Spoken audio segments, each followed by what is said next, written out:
ये है news network. आप देख रहे हैं भारत वन न्यूज, एक भारत एक आवाज। Amethi breaking news. शतचंडी महायज्ञ के उपलक्ष्य में निकाली गई भव्य कलश यात्रा। अमेठी ग्राम सभा कल्याणपुर में स्थित स्वामी परमहंस आश्रम में विगत 80 वर्षों से चली आ रही शतचंडी महायज्ञ का कार्यक्रम आज कलश यात्रा से प्रारंभ हुई। ये कलश यात्रा आश्रम कल्याणपुर से निकलकर शंकर बूढ़े बाबा जामो पहुंची।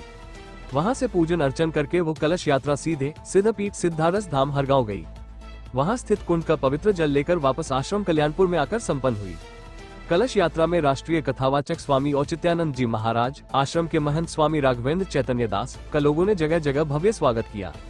कलश यात्रा में पूर्व ब्लॉक प्रमुख अनिल सिंह, प्रधान सत्यदेव मिश्रा, समाज सेवी हरकेश मिश्रा, दीपक दुबे, पंकज मिश्रा, महेश गुप्ता, केबी सिंह, अंकित सिंह, कप्तान सिंह फौजी, भाजपा नेता चंद्रमौली सिंह, समाज सेवी करण सिंह, युवा समाज सेवी कृष्णा पांडे, शेष नारायण शर्मा, ददन सिंह, निखिल शर्मा, रामजी सिंह, मयंकेश्वर सिंह, पूर्व प्रधान आनंद सिंह, वो क्षेत्र के कई गणमान्य लोग उपस्थित थे। इस दौरान हमारे ब्यूरो चीफ नवीन त्रिपाठी ने कथावाचक स्वामी औचित्यानंद से बातचीत की। प्रस्तुत है एक report Naveen Tripathi, bureau chief, Bharat one news, Amethi, Uttar Pradesh. नमस्कार, मैं हूं नवीन त्रिपाठी और आप देख रहे हैं आपका अपना news channel Bharat one news, एक भारत एक आवाज। आज हम अमेठी जनपद के जामू ब्लॉक के अंतर्गत ग्राम कल्याणपुर में स्थित स्वामी परमहंस आश्रम पर आए हुए हैं और यहाँ पर विगत 80 वर्षों से चली आ रही है शतचंडी महायज्ञ। आज प्रथम दिन था और आज के दिन कलश यात्रा निकाली गई। यह कलश यात्रा कल्याणपुर आश्रम से होती हुई शंकर बूढ़े बाबा जामू पहुंची और वहां से फिर सीधे पवित्र धाम सिद्धादास धाम हरगांव पहुंची। हरगांव से पवित्र जल लेकर के ये वापस आश्रम कल्याणपुर आई है। आज कथावाचक, जो कि एक अंतर्राष्ट्रीय कथावाचक हैं, स्वामी औचित्यानंद जी महाराज, और आज वो कथा यहाँ पर, कल से यहाँ पर कथा का श्रवण कराएंगे सबको। और कथा में क्या होगा, आगे कार्यक्रम कैसे होगा, इसके लिए, इसकी पूरी जानकारी के लिए आइए हम स्वामी जी के पास चलते हैं। धन्यवाद। आज हमारे बीच में एक ऐसे अंतर्राष्ट्रीय कथावाचक उपस्थित हैं जिन्होंने अपनी भक्ति से, अपने ज्ञान से, अपने संस्कार से समाज को एक ऐसी दिशा दी है कि आज लोग सनातन धर्म के लिए आगे बढ़ रहे हैं, उसको अपना रहे हैं। आइए हम आपको मिलवाते हैं आज के जो कथावाचक हमारे यहाँ के, उनसे।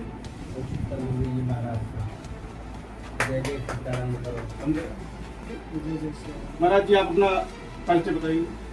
मैं आचार्य औचित्यानंद राघवदास जी महाराज, श्री धाम वृंदावन और पूज्य मणु पीठ वाले महाराज जी से दीक्षित अध्ययन अध्यापक। महाराज जी, कथा कहते हुए आपको कितने वर्ष हो गए?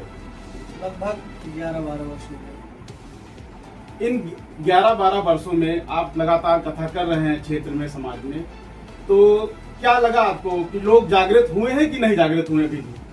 निश्चित रूप से आप ये समझिए, जैसे समाज में जब जाया जाता है तो जो पहले स्थितियां थी उसमें बहुत सारे बदलाव हुए हैं। लोग इस भक्ति मार्ग में निकल पड़े हैं, चल रहे हैं, भक्ति को अपना रहे हैं और धीरे धीरे वो भगवान के प्रति उनका झुकाव हो रहा है। तो आपका कहना तात्पर्य है कि लोग अब भक्ति मार्ग तरफ बढ़ रहे हैं, जुड़ रहे हैं हमसे। मैं एक सवाल पूछना चाहता हूं। अभी आप देख रहे हैं कि हमारे जो नवयुवक बच्चे हैं, जो कि आज मोबाइल और इंटरनेट के जमाने में मोबाइल के पीछे लगे रहते हैं, उनको आध्यात्म की तरफ कैसे मोड़ा जाए, मतलब कि वो भी थोड़ा सा जुड़े इस तरफ?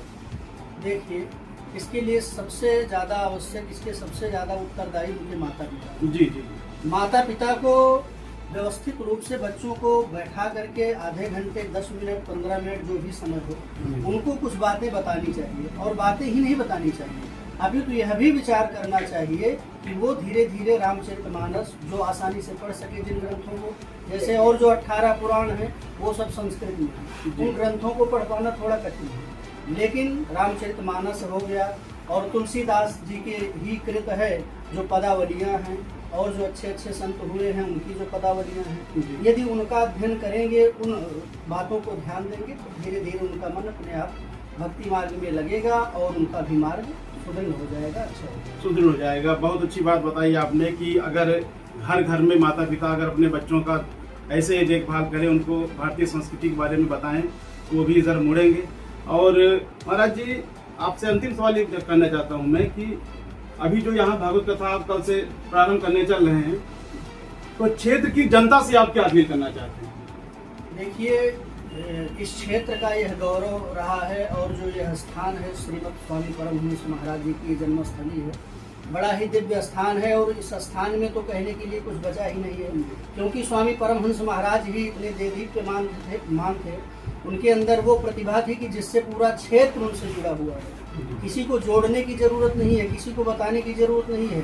यह स्थान ही इतना दिव्य है कि स्वामी जी के प्रति सबका लगाव है, समर्पण है, और साथ ही साथ सारे लोग इस आश्रम से जुड़े हुए हैं और स्वामी जी की कृपा संपूर्ण क्षेत्रवासियों पर बराबर है। बहुत बहुत धन्यवाद आपका। आपने लोगों से अपील किया और ये बताया कि सभी लोग इस भक्ति मार्ग में जुड़े और अधिक से अधिक संख्या में जो ये सचंडी महायज्ञ हो रहा है यहाँ पर श्रीमद स्वामी परमहंस आश्रम कल्याणपुर में, आप सभी लोगों से मेरा और महाराज जी की तरफ से, मेरे चैनल की तरफ से ये अनुरोध है कि आप सभी लोग अधिक से अधिक संख्या में यहाँ पहुंचें और कथा श्रवण करें, महाराज जी की कथा श्रवण करें। महाराज जी की जो कथा है वो वास्तव में श्रवण करने के योग्य है। मैं क्षेत्र की जनता से पुनः अपील करता हूँ कि आप लोग कथावाचक स्वामी औचित्यानंद जी महाराज, राघवदास जी महाराज कथा सुनने के लिए आप लोग यहाँ पर जरूर आएं और कथा में जो अच्छी अच्छी बातें हैं उनको ग्रहण करें। मैं Naveen Tripathi, bureau chief, Bharat one news, Amethi, Uttar Pradesh. अगर आप ये वीडियो YouTube पर देख रहे हैं तो हमारा चैनल सब्सक्राइब कर लें और बेल आइकन का बटन दबाना ना भूलें। और अगर आप ये वीडियो Facebook पर देख रहे हैं तो हमारे पेज को लाइक जरूर करें।